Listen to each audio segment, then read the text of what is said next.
Hello and welcome back to another video that will hopefully not be full of stress and be rage-inducing in any way. I'm Charlie and today we will be fixing floppy drives. Once again, my absolute favorite thing. Actually, this isn't a floppy drive. Why is this even here?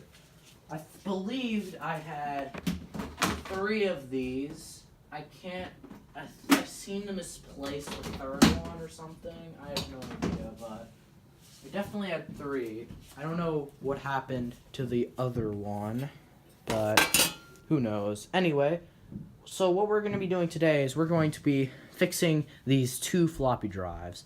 Now, if I had 3, I'd know what the problems were. So 2 of them have the same issue where they don't eject and they don't read or write anything. So what I'm going to be doing today is I'm going to be troubleshooting them, and I'm going to see what the problems are, and I'm going to hopefully come out with at least one working one, because this SE here, this is my main SE, and it doesn't have a floppy drive in it at all, because when I originally got it, it didn't work. It didn't eject and it didn't read, so that's annoying, but I'm hoping that one of these will be working, and I'll be able to put that in that SE. And then there was this other one that came with my other SE that made this blood-wrenching noise, and that one didn't work properly. I don't know what the problem was with that one, but I have some friends on Discord who will hopefully try to help me. By the way, link in the description for the Discord server join link. So yeah. But anyway, yeah. So I'm not sure which one is which. This one doesn't seem to be ejected, but now it is. So I'm going to be testing them, seeing which one is which, and then I'm going to try and see how I can fix them. So let's get started. Alright, so the first drive we're going to be testing is drive 1. This one is a lot dustier than the other one, so that's how I'll know how to tell them apart. I kind of forgot which ones. I think I actually originally only had 2, to be honest, because I had, yeah, I believe so, because I only have 3 computers which I've ever taken the floppy drives out of, besides the Mac TV, which has its floppy drive in. But for some reason, the Mac TV's floppy drive also doesn't work. I don't know why, but I don't want to troubleshoot that thing, because I really don't want to take that thing apart at the moment. So, basically, I have this here. This is drive 1. We're going to see what happens when we turn it on. Please don't be the blood-wrenching one. Oh, thank God it isn't. Alright. Listen to that. Oh, yes. I love that. It's probably the greatest sounding hard drive I have. I believe it's upgraded from the original one. I'm not sure what it is. But, yeah. 24th of August, 1988. It's an old boy. Anyway, so this is thankfully one of the normal ones. One thing I noticed is that this one has 25 negative written on it, and the other one has 28 written on it. Hopefully they aren't too different. But yeah, we're going to be troubleshooting this one. So, basically, the way I troubleshoot these things is I put in a disk, and I see what happens. I believe these are 800K disks, so I'm going to be using an 800K disk. So, not sure what disk to use. I have a test disk that I use. It's like an IBM formatted or something. It's like IBM formatted or something, but it definitely doesn't work, so I like to use it for testing drives, like the mechanisms and stuff. So yeah, let's just see what happens when we put it in. I don't expect it to read anything. So alright. Oh, I should probably get a mouse, because I need to see if it ejects properly. So where's my mouse? I'm totally unprepared for this video. There it is. So probably doesn't read. Let me check. Yep, doesn't read. Just as expected. It's a bit bright. I want to change the brightness down a bit. There we go. Just going to plug that in. So I'm going to eject it, and we're going to see what happens. Yeah, this thing's definitely not ejecting properly. Oh, I know which one this is. Oh no, never mind, that's fine. But yeah, this one doesn't eject properly, so I'm gonna fix that. So I'm gonna shut down the computer now that we know what the problem is. So this one doesn't eject, and it also doesn't read. Well, actually, I didn't test if it read, but I'm gonna be cleaning the read heads anyway, because why not? Because I have the thing open anyway. It's gonna eventually stop reading with the dust, even if it does read. So it's best to do it anyway. This thing takes forever to shut down, so that's annoying. But I'm gonna prepare this. So I'm gonna show you how I prepare my stuff. Boy, is this thing gonna turn off yet or what? It's annoying, but all right. So basically, what I'd like to do is I like to get like a little container like this, and I like to open it, of course. And what I like to do is I like to get some rubbing alcohol. I prefer the CVS one because it's easy to find and it's really extremely cheap. This is like dirt cheap stuff. And I know that there are better solutions, but I'm choosing this one because it's not that strong and I don't really want to damage the actual heads because of its strength. But I want to get like a really strong one that I could use for like the exteriors of computers because it doesn't get out everything, but usually it's supposed to. Rubbing alcohol is supposed to be the most successful thing that people have. But anyway, what I like to do is I like to get a Q-tip, as you can see, and what I like to do is I like to dip it in and just scrub the read heads just very lightly. Very lightly. Because dust gets in here a lot, and one of the main reasons why these things don't read is because it's either malfunctioning parts, which never happens, or it's just dust. And then on the dry, and then you just want to use the dry side as well to do that again. And there, it should be good to go. So now we can just throw away the Q-tip. It's always best to throw away the Q-tip even after just doing one thing like that, because if you use a Q-tip that's been used more than once on one thing, it might just be spreading the dust around if you're unlucky. So yeah, best to do that. So just gonna unplug that. And so now what we're gonna try and do is we're gonna try and get out the ejector mechanism to lubricate it. So as you, this part here, this black part is the ejector mechanism, and that's the part that we want to get out to lubricate the ejection mechanism, because for somehow the this thing is a separate part, and I'm kind of confused with how it works, but it's really odd, but yeah. So basically I'm just gonna use a size, what size is this? Size 0. Phillips head works perfect on this, so use that. Feels a bit greasy already. I might have already lubricated this in the past or something, but it doesn't look like I've opened it, but we'll see. So we're just gonna open that. There are 2 screws, one there, as you already saw, and then one down here. And these are really easy to get out. Recommended size, in my opinion, is size 0. Might be a different size. I'm not too sure. Where's my tweezers? I'm really unprepared for this video. Sorry for all this, but I mean, I didn't have anything else to make a video on, so why not? You gotta jiggle it a bit, and then there's this little cable we want to carefully unplug, and there you go. This is the ejection mechanism. So this is the whole mechanism, and now what you want to do is you want to get yourself a flat tip, which I think I have one somewhere. It's this one here. And then these little tabs, it's plastic tabs that you want to be really careful with. And there you go. Well, that was actually easier than I thought. They look lubricated for some reason, but oh, that's bad. It's not supposed to go. Oh, shoot.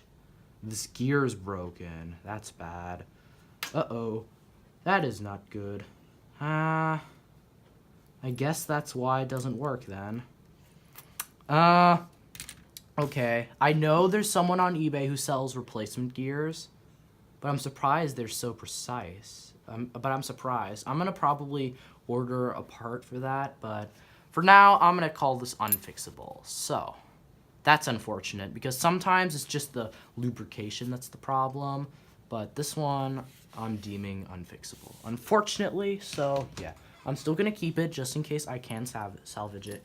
But I guess it's time to move on to our last drive. Alright, so this is drive number 2. I'm kind of afraid that this is going to be the blood-wrenching one, because it sounds really bad, and I really do not like the sound, but, anyway, let's see, so, this one has 28 written on it. It looks in really good condition. I'm hoping that this one doesn't have a broken gear as well, or at least I'm hoping that this one's going to be easier to fix, but otherwise, let's see what happens when we turn it on. 3, 2, 1. Alright, it doesn't have the same blood-wrenching noise as before, but I know that this is the blood-wrenching noise one. This is making that sound. Yeah, I can feel its motor doing something. It might be seized up, so I don't know what to do. I see a trail, so I'm just gonna... Yeah, I'm gonna ask some of my friends on the Discord server, and then I'll be back. Alright, so unfortunately nobody's responding, so what I suspect is the problem is this motor here, I can feel it vibrating, meaning that it's moving. So what I'm gonna do is I'm just gonna squirt some lubricant in there, hoping that it will spin. Actually, is it just not fully ejected or something? This is so weird. I have absolutely no idea what I'm doing, and that's perfect. I can also feel something in here moving. What if I just sprayed something in here? I see a gear. Probably part of the mechanism. Oof. Got some on the table. Uh-oh. That's bad. Oh, wait, is this even the right orientation? Damn it. I think I'm recording in the wrong orientation. That's annoying. Okay, I'll have to fix that in editing, hopefully. And this annoys me as well. I'm sorry for everyone who likes perfection like I do. Here comes my cat. Chicken Nugget, what are you doing? You're not supposed to be in here. Okay. Anyway, I'm gonna wait for my friends to respond, and I'll see what I can do. Alright, so I suspect the problem is with the ejector mechanism. Something in there. There's either something in there seizing it up or something. I have absolutely no idea. But we're gonna open this up anyway. See what's popping in here. Ah, so stupid.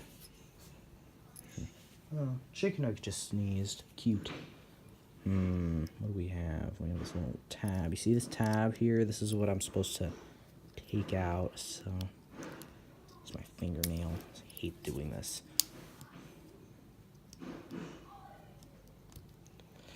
I don't really care if I break it at this point. I mean, it's just so annoying. There we go.